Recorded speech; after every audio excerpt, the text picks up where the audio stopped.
श्री सूत जी बोले, इसके उपरांत उस स्थान में एक सुवर्ण का बड़ा रथ प्रादुर्भूत हुआ, जिसकी अनेक रत्नों की कांति प्रभा से सब दिशाएं चित्र विचित्र हो गई थी। नदी के किनारे की पंख में, जिसके चारों चक्र स्थित थे, मोतियों की झालर और सैकड़ों श्वेत छत्रों से युक्त, सुवर्ण के खुरों से मढ़े हुए 4 घोड़ों से शोभित, मोतियों की झालर और चंदोवे से शोभायमान, जिसकी ध्वजा में वृषभ का चिन्ह था, जिसके निकट एक मत हस्तनी चलती थी, जिस पर रेशम की गद्दियां बिछी थी। 5 भूतों के अधिष्ठाता देवताओं से शोभित पारिजात कल्प के फूलों की मालाओं से सुंदर व सजा हुआ, मृग नाभि से उत्पन्न हुई कस्तूरी के मद वाला कपूर और अगर धूप की उठी हुई गंध से भौरों को आकर्षित करने वाला, प्रलय काल के समान शब्दायमान अनेक प्रकार के बाजों से युक्त, वीणा, वेणु, मधुर बाजे और किन्नरी गुणों से युक्त इस प्रकार के श्रेष्ठ रथ को देखकर वृषभ से उतरकर शिवजी पार्वती सहित वस्त्र की शैया वाले उस रथ के स्थान में प्रविष्टित हुए। उस समय देवंगनाएं श्वेत चमर ढुलाने और दिव्य व्यंजन के चलाने से शिवजी को प्रसन्न करने लगी। शब्दायमान कंकनों की ध्वनि और निर्मल मंजरी के शब्द तथा वीणा वेणु के गीत से मानो त्रिलोकी भर गई। तोतों के वाक्य की मधुरता और श्वेत कबूतरों के शब्द से जगत शब्दायमान हो गया। प्रसन्नता से अपने फन उठाए हुए शिवजी के भूषण रूप शरीर में लिपटे सर्पों को देखकर करोड़ों मयूर प्रसन्न होकर अपनी चंद्रिका दिखाते हुए नृत्य करने लगे। तब शिवजी प्रणाम करते हुए राम को उठाकर प्रसन्न मन से दिव्य रथ में ले आए और सावधान हो अपने दिव्य कमंडलू के जल से आचमन कर रामचंद्र को आचमन कराया और अपनी गोद में बिठाया। इसके उपरांत रामचंद्र को दिव्य धनुष, अक्षय तर्कस और महापाशुपत अस्त्र प्रदान किया और रामचंद्र से बोले, हे राम, यह मेरा उग्र अस्त्र जगत का नाश करने वाला है। इस कारण सामान्य युद्ध में इसका उपयोग नहीं करना। इसका निवारण करने वाला अस्त्र त्रिलोकी में दूसरा नहीं है। अर्थात शिवजी रामचंद्र जी को पाशुपत अस्त्र देते हुए उन्हें चेतावनी दे रहे हैं कि इस अस्त्र का निवारण करने वाला दूसरा कोई भी अस्त्र इस त्रिलोकी में नहीं है। इससे सारे जगत को नष्ट किया जा सकता है। इसलिए जब तक सामान्य युद्ध चल रहा हो तब तक इसका उपयोग मत करना। जब युद्ध में ऐसी स्थिति आ जाए कि तुम्हारे प्राण संकट में पड़ जाएं अथवा किसी भी अन्य अस्त्र से रावण को मारा जाना संभव ना हो और तुम्हारे अन्य अस्त्रों का प्रभाव उस पर ना हो रहा हो, तभी इसका उपयोग करना। दिव्य अस्त्रों का उपयोग दिव्य कार्य के लिए ही करना चाहिए। जब तक सामान्य औषधि से ही बीमारी दूर हो जाती है तो तीक्ष्ण प्रभाव वाली औषधि नहीं देनी चाहिए। इस अस्त्र से जगत के विनाश का भय है, अतः इसका ध्यान रखकर ही उपयोग करना। शिवजी ने फिर देवताओं से कहा कि मेरा यह अस्त्र तो अंतिम उपयोग के लिए है, इससे पहले सामान्य अस्त्रों का उपयोग ही करना पड़ेगा जो तुम लोगों के पास है। अतः इस युद्ध में राम पहले तुम्हारे ही अस्त्रों का उपयोग करेंगे। यदि रावण इनसे भी ना मारा गया तो अंत में वे मेरे अस्त्र का उपयोग करेंगे। अतः तुम लोग अपने अपने अस्त्र उन्हें सौंप दो, क्योंकि तुम लोग भी इस अत्याचारी रावण का वध चाहते हो। वह रावण तुम लोगों से भी नहीं मारा जा सकता, क्योंकि मैंने उसे वरदान दे रखा है कि वह देवताओं से भी नहीं मरेगा। शिवजी देवताओं से कहने लगे कि यह रावण मेरे वरदान के कारण तुम लोगों से नहीं मारा जा सकता। अतः तुम लोग सभी वानरों का रूप धारण कर राम की सहायता करो, क्योंकि ये अकेले हैं।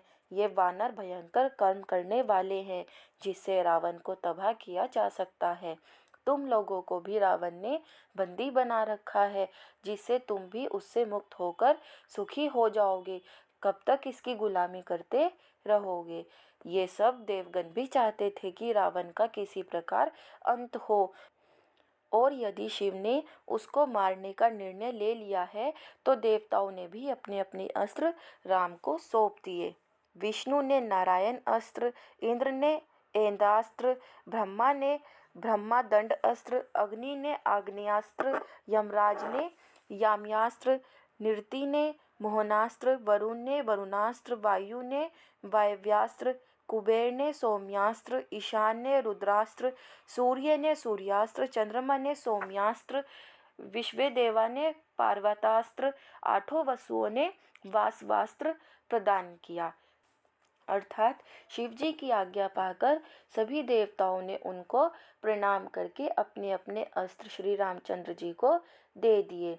तब दशरथ कुमार रामचंद्र प्रसन्न होकर शिव जी को प्रणाम कर हाथ जोड़कर खड़े हुए और भक्ति पूर्वक बोले। श्री रामचंद्र बोले, हे भगवान, मनुष्य से तो 4 समुद्र का उल्लंघन नहीं किया जा सकता और लंका का दुर्ग देवता तथा दानवों को भी दुर्गम है और वहाँ करोड़ों महाबली राक्षस रहते हैं। वे सब जितेंद्रिय, वेद पाठ करने में तत्पर और आपके भक्त हैं। अनेक प्रकार की माया के जानने वाले बुद्धिमान अग्निहोत्री हैं। केवल मैं और भ्राता लक्ष्मण युद्ध में उनको कैसे जीत सकते हैं। शिव जी बोले, हे रामचंद्र, रावण और राक्षसों के मारने में विचार करने की कुछ आवश्यकता नहीं है, क्योंकि उसका काल आ गया है। वे देवता और ब्राह्मण को दुख देने वाले अधर्म में प्रवृत्त हुए हैं। हे सुव्रत, इस कारण उनकी आयु और लक्ष्मी का भी क्षय हो गया है। उसने राजश्री जानकी जी की अवमानना की है, इस कारण तुम उसे सहज में मार सकोगे। कारण है कि वह इस समय मद्यपान में आसक्त रहता है। अधर्म में प्रीति करने वाला शत्रु भाग्य से ही प्राप्त होता है। जिसने वेद शास्त्र पढ़ा हो और सदा धर्म में प्रीति करता हो, वह विनाशकाल आने पर धर्म का त्याग कर देता है। अर्थात चाहे कोई कितना ही विद्वान, वेदों का ज्ञाता, धर्म अधर्म को जानने वाला ही क्यों ना हो, किंतु जब उसका विनाश काल आ जाता है तो वह अधर्म में प्रवृत्त हो जाता है। उसकी सारी बुद्धि भ्रष्ट हो जाती है, जिससे वह कुमार्ग पर जाता है। रावण की बुद्धि भ्रष्ट हो गई है, जिससे उसने सीता का हरण कर अधार्मिक कार्य किया है, इसलिए यही उसकी मृत्यु का कारण बना है। जो पापी सदा देवता, ब्राह्मण और ऋषियों को दुख देता है, उसका नाश स्वयं होता है। अर्थात जो उच्च श्रेणी का वर्ग है, जो संसार को ज्ञान ज्योति देता है, सभ्यता व संस्कृति के विकास में योग देकर संसार को उन्नति की ओर ले जाता है, उसको मारना, उसको दुख देना महापाप माना गया है। ऐसा व्यक्ति अपना नाश स्वयं कर लेता है। हे राम, किष्किंधा नामक नगर में देवताओं के अंश से बहुत से महाबली और दुर्जय वानर उत्पन्न हुए हैं। हे राम, किष्किंधा नामक नगर में देवताओं के अंश से बहुत से महाबली और दुर्जय वानर उत्पन्न हुए हैं। अर्थात शिवजी रामचंद्र जी को आश्वासन दे रहे हैं कि तुमको डरने की कोई आवश्यकता नहीं है।